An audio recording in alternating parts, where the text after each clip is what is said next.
নমস্কার। আজকে শোল মাছটা একটু অন্যরকম করে ট্রাই করলাম। কী দিয়ে বলো তো? অন্যরকম আর কি, পেঁয়াজ, আলু, রসুন, আদা, এই তো। তো চলো, কালারটা তো বেশ দারুণ এসেছে, শুরু করা যাক রান্নাটা। তো এখানে আমি মাছগুলো নিয়ে নিয়েছি, 4 পিস মাছ নিয়েছি। তাতে হলুদ আর লবণ মাখিয়ে ম্যারিনেট করে নেব কিছুক্ষণের জন্য। লবণটাও দিয়ে দিলাম, একদম অল্প করেই দিচ্ছি। একটু সময় ম্যারিনেট করে রাখলে মাছের ভেতর লবণ আর হলুদটা সুন্দরভাবে ঢোকে। আর হাত দিয়ে এভাবে ডলে ভালো করে মাছের গায়ে লাগিয়ে নিতে হবে, তাহলে ম্যারিনেশনটা ভালো হবে। না হলে সব জায়গায় সমানভাবে হলুদ লবণটা পড়ে না, তো এই কারণেই। চলো, ম্যারিনেট করা হয়ে গেছে, মাখানো। তো এখন একটু সময় থাক।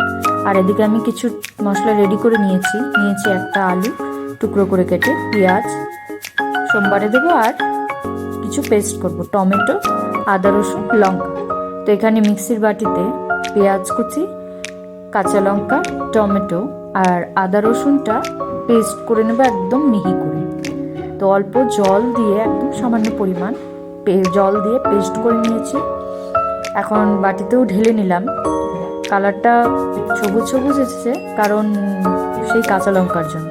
তো পেস্ট হয়ে গেছে। পাশাপাশি ওখানে আমি আলুটাও সেদ্ধ করে নিয়েছি। তো এখানে এই মশলাটার মধ্যে কিছু গুঁড়ো মশলা দিয়ে দিচ্ছি, জিরে গুঁড়ো, ধনে গুঁড়ো, গরম মশলা গুঁড়ো, লঙ্কা গুঁড়ো আর হলুদটা আমি পরেই দিয়েছি। তো এগুলো ভালো করে মিক্স করে এটার সঙ্গে রেখে দেবো। কড়াই বসিয়ে দিলাম, আর পাশাপাশি দিয়ে দিলাম তেল কড়াইতে। তো তেলটা গরম হয়ে গেছে, এখন দিয়ে দিচ্ছি মাছগুলো প্রথমে তো ভেজে নিতে হবে। তো ভেজে নিচ্ছি মাছগুলো। আমার ভিডিও যদি তোমাদের ভালো লেগে থাকে, অবশ্যই একটা লাইক করে দেবে। নতুন যদি হও তাহলে সাবস্ক্রাইব করে পাশে থাকবে, আর বন্ধু বান্ধবের সঙ্গে শেয়ার করে দেবে। আর কেমন লাগলো একটা কমেন্ট করে দেবে ভিডিওর মধ্যে। তো মাছগুলো এক সাইড লাল করে ভাজা হয়ে গেছে, অপর সাইডটা উল্টে দিয়ে আর একটু ভালো করে ভেজে নিচ্ছি। তো ভাজা হয়ে গেছে, বাটিতে নামিয়ে নিচ্ছি এখন। তো এই যে চেষ্টা করছি এক হাত দিয়ে করার, বাট হচ্ছে না। এখন এক এক করে নামিয়ে নিচ্ছি। শোল মাছ অনেকেই খেতে ভালো পায় না, তো আমার তো বেশ ভালো লাগে সব রকমভাবেই। তো পাশাপাশি আমি এখানে আলুটাও ভেজে নিচ্ছি, যে আলুটা সেদ্ধ করেছিলাম। তো ওটা তো হাফ কুক হয়েই গেছে। তো এখানে আর একটু ফ্রাই করে নিলাম।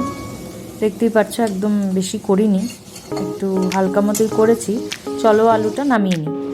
পরে ওই তেলেই কালো জিরে ফোড়নে দিয়ে অল্প কিছু পরিমাণ পেঁয়াজ কুচি তেলে দিয়ে একটু ভেজে নেব নরম করে।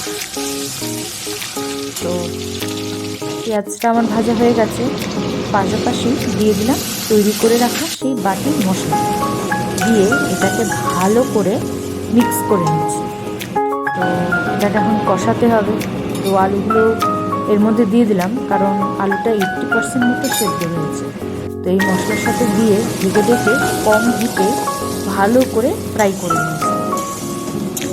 তো এখন হয়ে গেছে আমার ফ্রাই করা, কষানো।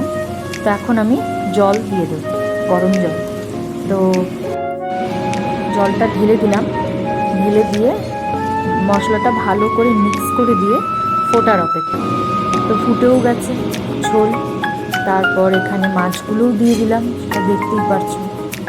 আর এখানে তো আর কিছু দেওয়া নেই। তো যতক্ষণ ঝোল ফুটে তেল বেরিয়ে আসে, ততক্ষণ এটাকে ফুটিয়ে নামিয়ে নেব গামলা।